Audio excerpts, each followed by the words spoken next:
Anti cause letter bill भले ही assembly में पास हो चुकी है, लेकिन काउंसिल में ये अभी तक पेश भी नहीं हो सकी है। उसकी वजह है जेडीएस ने बीजेपी का साथ देने से, इस बिल का साथ देने से साफ इनकार कर दिया है। कांग्रेस पहले से इसके खिलाफ थी। आइए जानते हैं, बहुत सारे कन्फ्यूजन है इस मामले में।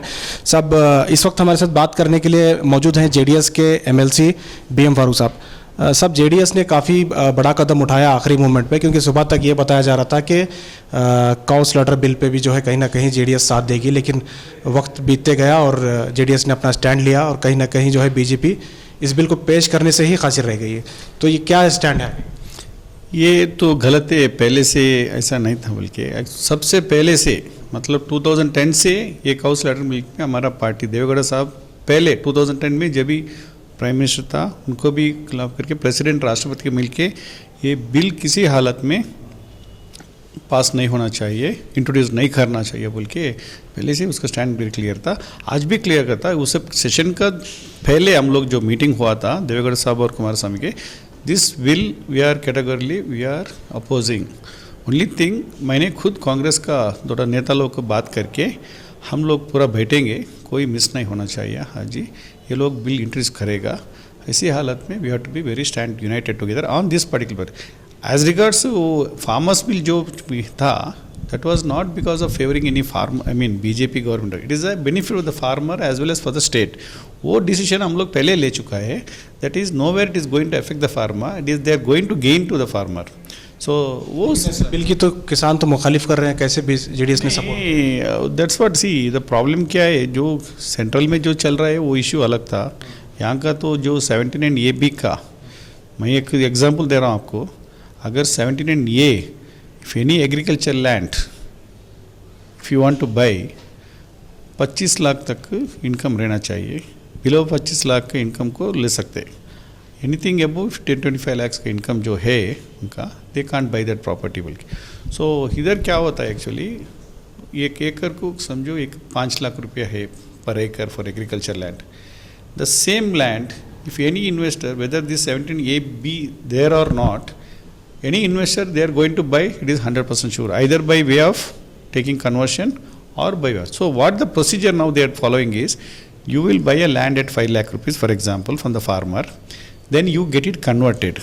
After 45 days you will get the conversion order, then the same land is being bought in any case। but if there is a fertile land, जो पानी है, नीरावरी ऐसे जो बता रहे ना, that particular land, even otherwise they are not selling it। so इसमें क्या होता है, one thing is that farmers will get, instead of 5 lakh rupees, after conversion he will get directly, that conversion means that property will be valued for 50 lakhs for 10 times। so that farmer can directly sell it rather than so इसलिए benefit होता है one। second thing, for the investor also is good, for the state also is good, and it will avoid this curb on the corruption। now एक एकड़ agriculture land conversion करने के लिए कम से कम 3-4 लाख रुपये खर्चा भी होता है। All this bureaucracy they will take to, so that will put an end to this. So it is one way, it is better. So that's what we party has convinced in everything. So it is beneficial for the farmers. And second, अगर farmer का family के उनका बच्चा जो heredity का जो आ रहा है ना, जो उनका हेरिडिटी प्रॉपर्टी रहे, तभी if the income is beyond 25 lakhs, even he has to take a permission, he cannot give the gift to his son also. So that is why, so there is no question of balance. If person, when he investor want to buy the land, in somehow he will buy it, either by conversion or something. So this is directly farmer can sell it। Sir, अगर काउंस letter bill के बारे में बात करें तो ये कितना किसानों को इफेक्टेड हो सकता है? जिस तरह से ये नई बिल है, इसमें बहुत सारे तरमीमें, जैसे कुमारस्वामी भी बता रहे थे कि इसमें जो है ट्रांसपोर्टेशन का कैसे मसला हो सकता है आने वाले दिनों में, किसानों को इफेक्ट क्या है इसमें? किसानों को अभी क्या, देखिए, एक लाइफ ऑफ द काउ कम से कम दे बता रहे 12 साल। 12 साल के बाद it is neither use for the flavouring nor use for any consuming milk और समथिंग लाइक दैट। तो क्वेश्चन इधर क्या है, ये जो वर्ड जो है एक्चुअली बफेलो को जो बोलता है वर्ल्ड में बीफ बोल के, तो इंडिया में सबको बीफ ही बोलता है सब। सो बेसिकली इधर क्या होता है, व्हेन अ काउ जो उसका यूज़ नहीं है, मतलब उसको it is neither used for agriculture purpose or a flowing purpose nor for a quenching milk, naturally it is used for the eating purpose। so that farmer also what he'll do, अभी कुमारस्वामी से बताया, एक गाय उसको पालने के लिए कम से कम 200 से 250 रुपये चाहिए, रोज़। तो कहाँ से पैसा लेके, ये हालत में किसान लोग कहाँ से पैसा लेके आएगा। सर जिस तरह से आपने काउंसिल में साथ दिया है और काउंसिल में इस बिल को आने से रोका है, इसी तरह से असेंबली में भी हो सकता था। अगर वो सडनली भी लाए हैं तो वॉकआउट करना कहाँ तक सही था कांग्रेस का? नहीं, अगर बिल इंट्रोड्यूस किया था हम लोग पूरा अपोज करने के लिए था। There is no question of walkout और something like that, we are straight away oppose so that the bill will dropped. So हमारा तो मेजॉरिटी थे ना जेडीएस और कांग्रेस का, जो दोनों तो मेजॉरिटी है। अगर कांग्रेस नहीं करने से this bill would have been passed. So we have made our stand, all members were informed. हमारा पूरा 14 मेंबर लोग भी प्रेजेंट था, सो लास्ट तक प्रेजेंट था। सो उनको मालूम पड़ा, 2-3 बीजेपी के मिनिस्टर लोग आपको कन्विंस भी किया, आप लोग सपोर्ट करने ही किसी हालत में हम लोग सपोर्ट नहीं करें। सो ये लोग बिल इंट्रोड्यूस करने के लिए वो मना किया, क्योंकि तो एम्ब्रेसमेंट हो जाएगा अगर फेलियर हुआ तो बोल के इसको इंट्रोड्यूस नहीं किया। सर अभी काउंसिल में जेडीएस और कांग्रेस मिला के 37 मेंबर्स हैं और सिर्फ बीजेपी के 32 हैं। अब जो 15 तारीख को जो सेशन बुलाया जा रहा है, कहीं ये इस बिल को दोबारा कोशिश हो सकती है बिल को पेश करने की कुछ लोगों को लेकर? ऐसा बता रहे सेक्रेटरी ने, legislative secretary has requested the governor to देखना भी लीगल चैलेंज वेदर सेक्रेटरी को पावर है और जो चेयरमैन का पावर है कुछ बोल के वो देखना क्या है, लीगलिटी देखना। सो आने के बाद देखेंगे, but even in that also we will oppose this very content. ये भी कहा जा रहा है कि सीएम इब्राहिम साहब ने फ़ोन करके कुमार स्वामी और देवेगौड़ा को कन्विंस किया इस बिल की मुखालिफत के लिए। नहीं, ये कोई फ़ोन करके गिर नहीं है, ये पार्टी का स्टैंड देवेगौड़ा साहब और कुमार स्वामी का अभी नहीं। हम लोग कम से कम, मैं जो पार्टी जब आया था सबसे ही was for this, there is nothing that anybody's recommendation is for, this is for the use of the farmer and this will not only issue on the minority के लिए, ये जो खाता है even the other low community people also they are eating this food. And because अभी जो lamb, जो lamb और चिकन तो रेट जो बढ़ता है, so for a common man very poor and economical weaker section he be depending on this particular food only. Sir इस bill को रोकने के लिए, क्योंकि ये तो बिल रिजेक्ट तो नहीं हुआ है, दोबारा पेश हो सकता है कभी भी, चाहे 15 तारीख को हो या फिर आने वाले दिनों में, और क्या प्लानिंग कर रहे हैं सर किस तरह से? क्योंकि ताल्लुकात तो कांग्रेस के साथ अच्छे नहीं है जेडीएस के, कि आने वाले दिनों में क्या इसका नुकसान हो सकता है? हाँ, जेडीएस और कांग्रेस का जो रिलेशन तो अच्छा नहीं है, लेकिन ऐसा चीज़ में we are bound with the strategy, yes always. आगे नहीं, in future as long as we have a majority, so people need not worry on this particular. लोगों में ये भी कहा जा रहा है कि अब कुमार स्वामी के साथ जो है सीएम इब्राहिम साहब की दोस्ती है, वो उनके घर गए थे, क्या वो जेडीएस में शामिल होने वाले हैं? सीएम इब्राहिम साहब को अभी नहीं, पहले से थोड़ा कांग्रेस में उनको जो ट्रीटमेंट थोड़ा बराबर नहीं बोल के पहले से थोड़ा नाराज़ में है कांग्रेस में। शायद उनको अभी इधर थोड़ा आने का थोड़ा इंटरेस्ट है, इसके लिए कुमार स्वामी भी उस दिन उन्होंने बुलाया, सो घर गया, सो वो सोच के बताएगा। क्या लग रहा है सबको, सीएम इब्राहिम जैसे लीडर अगर जेडीएस में आते हैं या फिर वो स्टेट प्रेसिडेंट का अगर उनको ओहदा मिलता है, तो क्या कुछ मुस्लिम वोट बैंक जो है आपकी तरफ अट्रैक्ट होगी? इंशाअल्लाह वो आए तो पार्टी थोड़ा मजबूत हो जाएगा, आए तो अच्छा है। सो मैं भी बात किया, सो काउंसिल में भी बातचीत हुआ, आई है बोल के, तो देखेंगे वो क्या डिसीजन लेंगे बोल के, आए तो अच्छा है।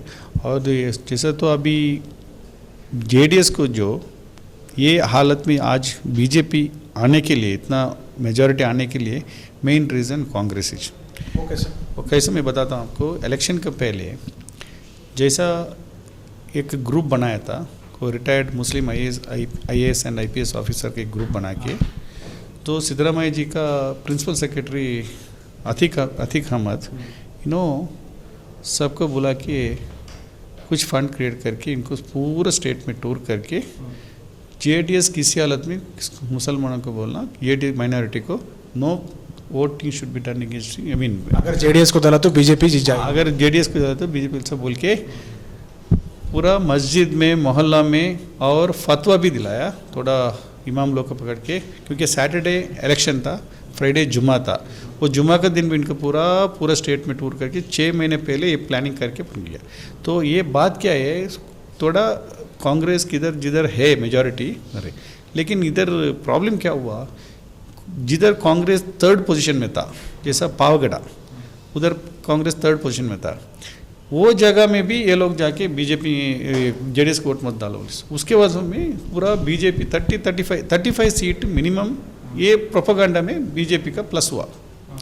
पावगढ़ जैसा अपना तुमकुर डिस्ट्रिक्ट कोलार डिस्ट्रिक्ट में ये रॉन्ग नोशन में है ना 35+ seat we gone by the BJP. So that is the biggest blunder what this people are misguided our community. So we do see wherever they wanted to put a vote, okay, but they shouldn't have where BJP when the Congress in a third position, like Timrayappa जो है मैं बता रहा example Pavagada or something, where they're in the third position, no, they shouldn't have forced for them to put it like. So by the otherwise today BJP's position would have been less than 60. लेकिन sir आप देखिए no doubt के JDS जो है एक secular party है, लेकिन कुमार स्वामी के कई ऐसे स्टैंड हैं, कई ऐसे बयान हैं जिससे ये शक पैदा होता है कि कुमार स्वामी कभी भी बीजेपी के साथ मिल सकते हैं. इससे पहले भी इन्होंने बीजेपी के साथ सरकार बनाई है. नहीं सरकार बनाने से पहले बनाया. सरकार बनाने के टाइम में क्या प्रॉब्लम था, ठीक है, गलती से और whatever good or right he has made a government. तभी 2-20 महीने जो चलाया, not a single problem for the minorities, not a single communal clashes. और जो बीजेपी के जो प्रेसिडेंट था सदानंद गौड़ा, जो चिकमंगलूर में बीबी हिल्स में जो दत्तात्रेय का जो ये हुआ है ना, सो उसको ही अरेस्ट करके अंदर डाल दिया. सो ऐसा कुछ प्रॉब्लम नहीं था उस टाइम में.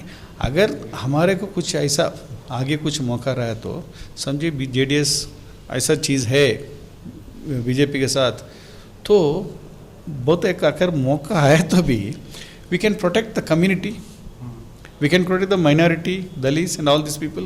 So आगे भी बीजेपी के साथ हाथ मिला के दलितों और मुसलमानों को प्रोटेक्ट कर सकते हैं. ऐसा कुछ नहीं है, मैं बता रहा हूँ नहीं. सी somewhere it has to protect. See what happened, जैसा तो हमारा फोर्स नहीं है अभी कोई. We have limited numbers of MLAs, legislators, but we have to depend on some community or even whatever the minorities, other Dalits should be protected. So some protection है. Now अगर समझो अभी बीजेपी के साथ जो हम कांग्रेस और हमारा मेजॉरिटी है काउंसिल में, ये बिल पास नहीं के लिए मुश्किल होगा. Where is it issue based whatever is that is good for the state और गुड फॉर द कम्युनिटी और something like that, we will always go for the not for the supporting any BJP. ये भी rumours हैं कि जिस तरह से CM Ibrahim साहब का मूवमेंट है, इससे ये भी कहा जा रहा है कि येडियुरप्पा साहब भी जो है नाराज़ हैं बीजेपी से, वो भी बाहर आने वाले हैं. सिद्धरामैया भी कांग्रेस से नाराज़ हैं. क्या ऐसी पुरानी जो जनता दल की जो पुराने लोग हैं और येडियुरप्पा जैसे लोग हैं, ये सारे मिलके कुछ सरकार बनाने की कोशिश में हैं? फिलहाल तो अभी पॉलिटिक्स में मौसम बताया ना, कुछ भी हो सकता है बोल नहीं सकते क्या? मुमकिन है ऐसा? बोल नहीं सकते क्या? बहुत बहुत शुक्रिया.